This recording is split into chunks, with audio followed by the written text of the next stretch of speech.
C'est l'heure de l'invité de Midi Info. Aujourd'hui, c'est la journée internationale des migrants. Une journée célébrée chaque année, le 18 décembre, pour sensibiliser d'abord l'opinion publique aux réalités des migrations et aux droits des personnes migrantes. L'ONU a proclamé cette journée dès 2000 pour mettre en lumière les contributions inestimables des migrants dans le monde. C'est aussi l'occasion de rappeler les défis qu'ils rencontrent et de promouvoir des politiques migratoires respectueuses des droits humains. Et pour en parler, aujourd'hui, nous sommes en direct de Casablanca avec Madame Sarah Boukri, experte en migration. Bonjour à vous et bienvenue dans Midi Info.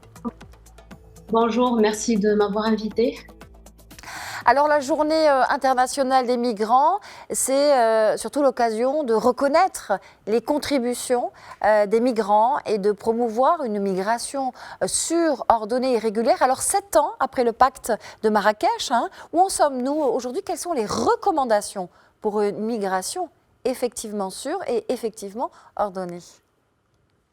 Alors, quand on parle de migration sûre, ordonnée, régulière, on parle d'abord de réalisme et d'humanité. Le Maroc, grâce à la vision de Sa Majesté le Roi, a depuis toujours basé sa politique migratoire, il faut le dire, sur ces deux éléments. Et d'ailleurs, on parle de politique migratoire marocaine humaniste. La référence internationale aujourd'hui, c'est le Pacte mondial des migrations sûres, ordonnées, régulières, adopté par les Nations Unies et que notre pays a d'ailleurs beaucoup soutenu. Comme vous l'avez précisé, on l'appelle aussi le pacte de Marrakech, puisque la conférence pour l'adoption du pacte a eu lieu au Maroc et plus précisément à Marrakech. Alors concrètement, les recommandations sont à mon sens tout d'abord changer le prisme sous lequel la question de la migration est abordée. Ce n'est pas une crise, ce n'est pas un problème. C'est au moment où la migration sera vraiment perçue comme elle est réellement un phénomène humain qui a toujours existé et qui existera toujours, une réelle opportunité à condition d'être bien géré. Là, on pourra trouver non pas des solutions, puisque comme on l'a dit, ce n'est pas un problème, mais la manière la plus optimale de gérer cette migration et d'en tirer profit. Et puis, il y a les recommandations qui sont, qu'on peut dire pratiques, hein. Donc, on peut les résumer, ouvrir davantage les voies légales à la migration, parce que quand il n'y a pas d'alternative, bah, les gens prennent des risques et prennent des routes dangereuses. Protéger les droits des migrants à toutes les étapes, du départ à l'intégration, quel que soit leur statut. Notre pays est conscient de l'importance de cet élément et d'ailleurs a mis en place la stratégie nationale d'immigration et d'asile, lancée en 2014 sous l'impulsion de Sa Majesté le Roi Mohamed VI. Et puis sauver des vies, notamment sur les routes migratoires, terrestres ou maritimes. Et encore une fois, le Maroc a fait un travail remarquable à ce niveau et le nombre du sauvetage en mer, des sauvetages en mer en témoigne. Et puis, on parle aussi de coopération entre États. La migration ne s'arrête pas aux frontières. Et là, on parle de gouvernance mondiale de la migration où chacun prend ses responsabilités, qu'il soit pays de départ, de transit ou d'accueil. Ce qu'il faut dire sans détour, c'est qu'une politique purement sécuritaire basée sur la fermeture des frontières n'a jamais empêché la migration. D'ailleurs, elle a montré ses limites. Au contraire, elle rend le parcours migratoire plus dangereux, plus cher et certes plus mortel. Les recommandations internationales d'ailleurs visent justement à sortir de ce qu'on appelle, ce qu'on peut appeler une hypocrisie. D'accord. Placé en 2025 sous le thème Ma grande histoire, culture et développement, la journée internationale des migrants met en lumière l'importance de la protection de leurs droits et de leur dignité aussi. Alors quels sont selon vous les objectifs de la journée internationale des migrants cette année en particulier? Alors, pour moi, c'est une journée qui est très importante. Je sais que beaucoup diront que la migration, c'est tout le temps, c'est toute l'année, ce n'est pas seulement une journée. Mais y consacrer une journée, pour moi, c'est important, c'est essentiel parce que d'abord, elle permet de rendre visibles les migrants autrement que par le prisme de la peur ou de la crise. Il faut savoir que derrière chaque migrant, il y a une histoire, il y a une contribution, il y a une trajectoire humaine aussi. Et puis, rappeler que les droits humains ne s'arrêtent pas aux frontières. Le droit à la dignité, à la protection, aux services de base, à la justice, ne devrait jamais dépendre d'un passeport. Et enfin, cette journée est importante car elle interpelle les décideurs politiques.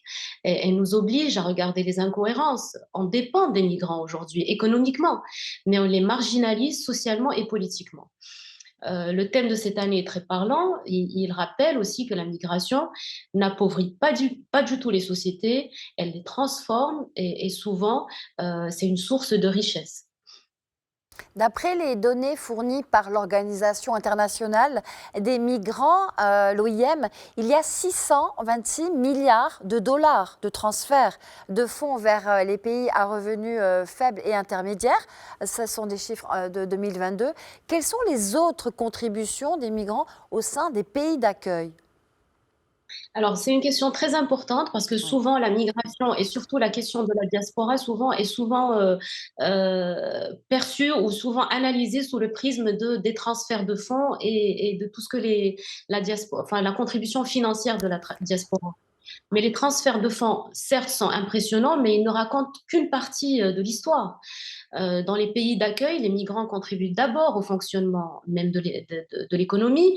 Dans beaucoup de pays, ils sont surreprésentés dans certains secteurs clés. Je parle de la santé, de l'agriculture, du bâtiment et puis des services, etc. Ils jouent aussi un rôle crucial face au vieillissement démographique. On n'en parle pas assez. Sans migration, plusieurs économies auraient aujourd'hui de graves pénuries de main-d'œuvre. Il y a aussi un aspect qu'on oublie souvent, l'entrepreneuriat. Les migrants aussi créent des entreprises, innovent, créent des emplois. Et puis, il y a la contribution sociale et culturelle, diversité, créativité, liens transnationaux. Ce sont des apports qui ne se mesurent pas uniquement en chiffres, mais qui sont bien réels. Alors cette année, l'OIM a appelé à des politiques plus intelligentes et à une meilleure coopération également et un engagement renouvelé pour que la migration profite à tous, comme vous venez de le dire. Alors dans cette perspective, avec cette philosophie, comment l'OIM soutient-elle les migrants précisément? Alors, je vais parler de ma propre expérience. J'ai eu l'occasion de gérer un programme pour la Commission économique pour l'Afrique des Nations Unies et dans le cadre de ce programme, on a aussi beaucoup travaillé avec l'OIM. L'OIM soutient les migrants de manière très concrète, sur le terrain. Elle intervient en matière d'assistance humanitaire, de protection de personnes vulnérables, d'accompagnement aussi des migrants en situation de détresse. Elle joue aussi un rôle important dans la production de statistiques, de données et d'analyses qui permettent de sortir du débat idéologique et de fonder les politiques sur des faits. Mais plus largement, et c'est important de le souligner, le soutien aux migrants repose sur un ensemble d'acteurs. Le HCR, par exemple, est central sur les questions d'asile et de protection des réfugiés. La Commission économique pour l'Afrique travaille en étroite collaboration avec les gouvernements. Et puis, elle travaille sur les liens entre migration, développement économique et intégration régionale, en accompagnant les États sur les politiques publiques. Et je tiens aussi, je profite de l'occasion pour souligner le rôle fondamental des organisations de la société civile et des ONG qui sont souvent en première ligne. Ce sont elles qui assurent l'accompagnement juridique, social, parfois même humanitaire, et qui permettent de maintenir ce lien direct avec les communautés locales et les migrants eux-mêmes. Alors, ce sera ma dernière question, Sarah Boukri. Fin 2024, plus de 83,4 millions de personnes étaient déplacées à l'intérieur de leur propre pays en raison de conflits, de violences ou de catastrophes.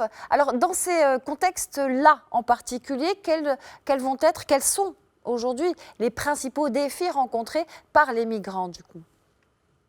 Alors, les défis sont énormes et ils sont souvent cumulés. Le premier, c'est la dangerosité des routes migratoires. Depuis 2014, près de 70 000 personnes sont mortes, un chiffre énorme, ou portées disparues sur les routes de la migration. Ce chiffre à lui seul devrait tous nous alerter. Ensuite, il y a l'accès aux droits et aux services, santé, logement, éducation. Et là, on parle de services de base. Parce que même une fois arrivés, beaucoup de migrants vivent dans une précarité administrative permanente.